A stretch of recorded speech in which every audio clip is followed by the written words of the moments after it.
Good morning বন্ধুরা, তোমরা সবাই কেমন আছো? আশা করি খুব খুব খুব ভালো আছো। আমিও খুব ভালো আছি। মিঠু পিন্টুর পরিবার থেকে তোমাদের সবাইকে অনেক অনেক ভালোবাসা। তো বন্ধুরা, চলে আসলাম নতুন আরও একটা সকাল নিয়ে। তো দেখো, সকালে আমাদের চা খাওয়া হয়ে গেছে। মেয়ে পাশের ঘরে ঘুমাচ্ছে, আর হানিবেটা দেখো আমার আর পিন্টুদের মধ্যে এসে শুয়ে পড়েছে। তো আমরা একটু চা খেয়ে শুয়ে শুয়ে খবর দেখছিলাম, আর পিন্টুদা তো সকালবেলায় উঠে নিচে চলে গেছিলো। তো তারপরে আমি চা খেতে ডাকলাম, তারপরে এসে চা খেয়েছে। এবার বেশিক্ষণ তো বসতে পারে না, তো পিন্টুদাকে বললাম একটু শুয়ে শুয়ে খবরটা দেখো। তাই পিন্টুদা একটু শুয়ে শুয়ে খবরটা দেখছিল, আমিও একটু শুলাম, আর হানিবেটা লাফ দিয়ে এসে আমাদের মধ্যেখানে শুয়ে পড়েছে। তো যাই হোক বন্ধুরা, বিছানাপাটি তুলে চলে আসলাম রান্নাঘরে, আর মেয়েকে ঘুম থেকে তুলে দিলাম। মেয়েকে বললাম ব্রাশ করে নে। তো এই আর কি। তো চলো, সকাল সকাল গাটি কচু আলুর তরকারি করলাম, আর এখানে করছি হচ্ছে তেলাপিয়া মাছ দিয়ে গাটি কচু আলু দিয়ে তরকারি। তো আজকে ওই গাটি কচুটা শেষ করে দিলাম 2 ভাগে করে। তো এই আর কি। আর পিন্টুদা না মাথা ছিঁড়ে খাচ্ছে, খাসির মাংস খাবে বলে। আমি বলছি যে সদ্য অপারেশন হয়েছে, আর 2 দিন যাক, তারপরে করে দেবো। সেই ছেলে হাঁটতে হাঁটতে চলে গেছে। আমাদের পাড়ার খাসি মানে কচি পাটা বিক্রি হয় আমাদের পাড়ায়, খুব ভালো। ওইখান থেকেই আমরা আর কি মাংস আনি, খুবই টেস্ট খেতে, আর খুব ভালো মাংসটা। তো দেখো অল্প করে নিয়ে এসছে। তো এই যে বলে কি এটা রান্না করো। আমি এখন না, পরে রান্না করবো। আমি কত টাকার এনেছো, কতটা এনেছো? বলে বেশি আনিনি, 600 টাকার এনেছি।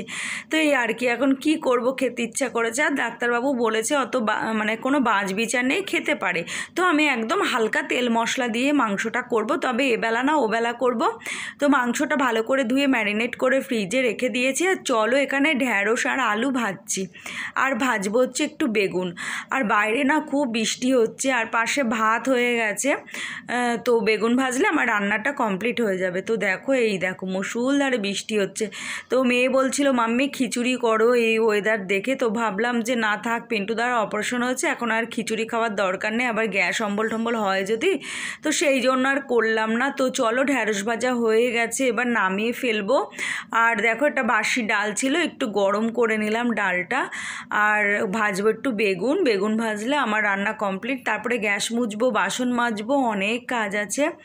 আর পিন্টুদা আজকে রাতে একটু বেরোবো, মেয়ে আর আমি। তো চলো, এই দেখো কি বৃষ্টি হচ্ছে, কি ভালো লাগছে ওয়েদারটা। একদম মেঘলা মেঘলা, মনে হচ্ছে যাই গিয়ে একটু বৃষ্টিতে ভিজি।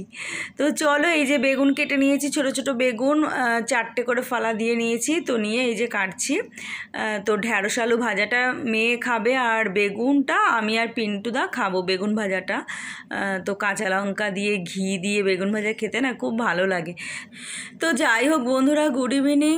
আর দেখো, এখন বাজে হচ্ছে সন্ধে 6:05, আর আমি আর মেয়ে বেরিয়ে পড়েছি সাজুগুজু করে। এখন আমি আর মেয়ে যাব হচ্ছে কিছু টুকিটাকি কেনাকাটা করতে। আর মেয়ে এটিএমের সামনে দাঁড়িয়ে আছে। তো এটিএমে ঢুকলাম, এটিএমে টাকা নেই। আমাদের পাড়ার এটিএমটা না কোনো সময় টাকা থাকে না। তো যাই হোক, ওখান থেকে চলে গেলাম আরেকটা এটিএমে, এই যে যাচ্ছি। তো কপালটা এতটাই খারাপ, কার মুখ দেখে যে বেরিয়েছি বাড়ি থেকে। এই এটিএমে এসে লাইন টাইন দিয়ে ভেতরে ঢুকলাম, এই এটিএমেও টাকা নেই। তারপরে গেলাম আরও একটা এটিএমে, তারপর ফাইনালি ওখান থেকে টাকাটা পেলাম আর কি, তুলতে পারলাম। তো এই আর কি। দেখো দাঁড়িয়ে আছি, ভেতরে লোক আছে, আমাদের সামনে আরও 2জন আছে, আর আমি আর মেয়ে লাইন দিয়ে দাঁড়িয়ে আছি। তো চলো, ভেতরে চলে এসেছি। ভেতরে এসেও লাইন দিয়ে দাঁড়িয়ে আছি, কিন্তু পেলাম না। তারপর আরও একটা এটিএমে গিয়ে, সেটাই আর ভিডিও করিনি। তো সেখান থেকে গিয়ে টাকাটা তুলে তারপরে যাচ্ছি আমি আর মেয়ে একটু মার্কেটে, একটু কিছু কেনাকাটা করতে। আর আজকে পিন্টুদা বলল তুমি যাও, এই কয়দিন মেয়ে আমার সঙ্গে বেরোয়নি। মেয়ে বেরিয়েছে, তা না হয় আমি বেরিয়েছি। পিন্টুদা যেহেতু অসুস্থ ছিল, পিন্টুদার সঙ্গে একটা লোকের দরকার ছিল। আমরা বাড়ি থেকে বেরোলে না তুত্তুর করে পিন্টুদা এই কাজ করবে, সেই কাজ করবে, কোথায় ব্যথা লাগবে কি হবে তার নেই ঠিক। সেই জন্য আমি বা মেয়ে বাড়িতে থেকে পিন্টুদাকে পাহারা দিতাম। তো যাই হোক বন্ধুরা, এই যে চলে আসলাম বড় মাকে প্রণাম করতে। আর দেখো কি সুন্দর পুজো হচ্ছে, আরতি হচ্ছে বড় মার এখানে। তো প্রণাম টোনাম করে তারপরে যাব যাব হচ্ছে মার্কেটের দিক, কিছু কেনাকাটা করব। আর কেনাকাটা করব মানে টুকিটাকি অনেক কিছু কিনতে হবে। আর মেন উদ্দেশ্য হচ্ছে আমাদের মানে পিন্টুদার অপারেশন হয়েছিল, তখন আমি আমাদের মা লক্ষ্মীর কাছে, আমাদের ভোলে বাবার কাছে একটু মানত করেছিলাম যে পিন্টুদার সব কিছু ভালো ভালো যদি মিটে যায়, পিন্টুদার রিপোর্টগুলো যেন সব ভালো আসে, তাহলে আমি তোমাকে মা লক্ষ্মীকে বলেছি যে তোমাকে আমি টিকলি দেব, আর আমার ভোলে বাবাকে বলেছি যে তোমাকে আমি সাপ দেবো আর ত্রিশূল দেবো। সেটাই আর কি মেন উদ্দেশ্য মানে বেরোনোর। তো সেটা কেনা হয়ে গেছে। তো ফুচকা দেখে তো আমার জিভে জল চলে আসছে, আর অনেক দিন খাই না ফুচকা। আর কি বলো তো বন্ধুরা, খাই না মানে কি, বাড়িতে নিয়ে আসে কিন্তু বাড়িতে না আমার খেতে ইচ্ছা করে না, আমার যেন রাস্তায় দাঁড়িয়ে পাতায় করেই ফুচকাটা খেতে ভালো লাগে। মেয়ে তো আনে প্রায় দিনই ফুচকা, কিন্তু আমি খাই না, মানে খাই বেশি না, দুই একটা এই আর কি। তো চলো, মেয়েকে বায়না করলাম চল ফুচকা খাই।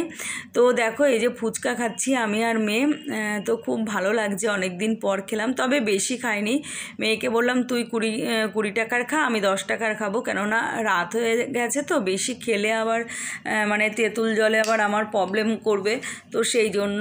তো চলো বন্ধুরা, দেখো এসে বাড়িতে এসে চেঞ্জ করে নিয়েছে, হাত পা ধুয়ে নিয়েছে, আবার রান্নাঘরে যেতে হবে রান্না করতে। আর এই যে দেখো মা লক্ষ্মীর জন্য টিকলি এনেছে হলমার্ক সোনার, পেছনে হলমার্ক লেখা রয়েছে। এই যে এটার দাম নিয়েছে হচ্ছে 5,500 টাকা।